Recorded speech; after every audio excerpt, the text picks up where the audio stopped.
But what if they didn't? Her brain started to function again. Did they give you a lawyer?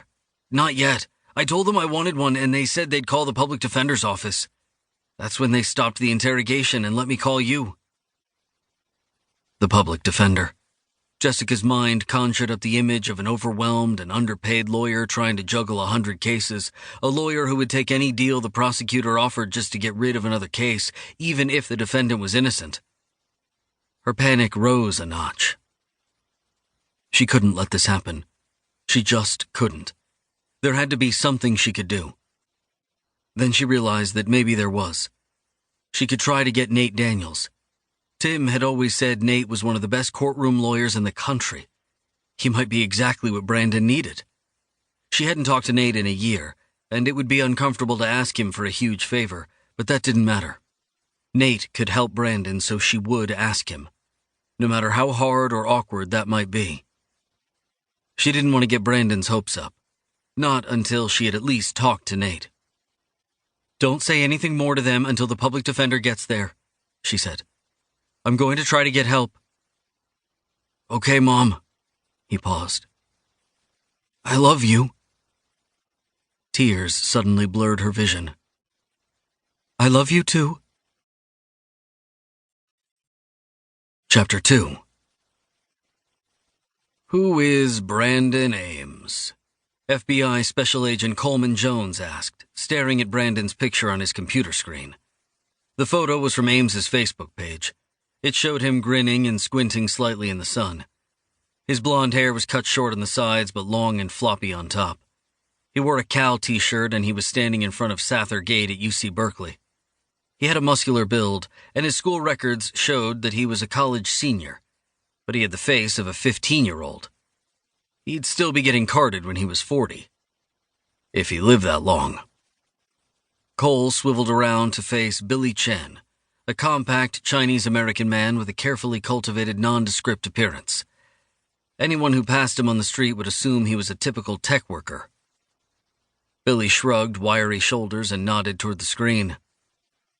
Run-of-the-mill suburban college kid, he went slumming in Oakland, got in a fight and killed a guy. It happens, right? That's obviously what the OPD thinks. But you don't. Cole rocked gently in his chair for a moment, drawing soft squeaks from the springs. I don't think we can afford to.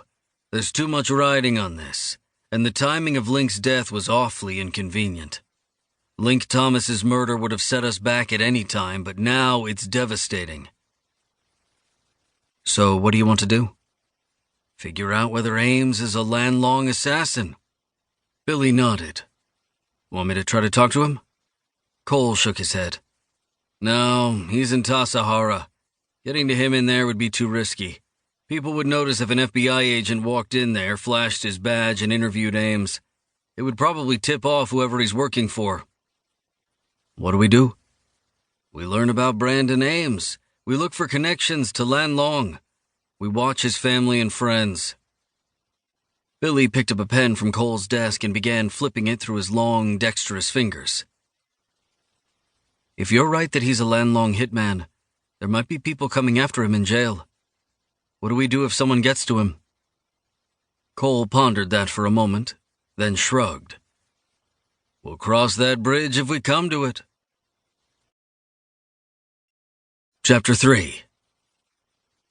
Kevin Fang sat at the conference room table watching in fascination as Nate Daniels worked his magic.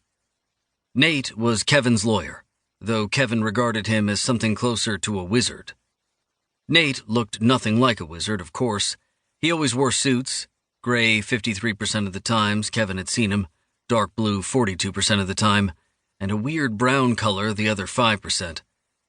Rather than the flowing gray or white mane of a wizard, Nate's hair was short and wavy, brown with gray at the temples, and he carried a briefcase rather than a staff.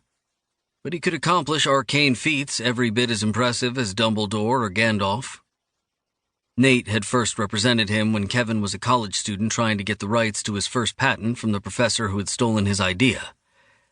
Kevin's parents had paid Nate at the time, and it must have nearly wiped out their life savings. Once Kevin discovered what Nate's services cost, he had insisted on reimbursing his family, which hadn't been difficult.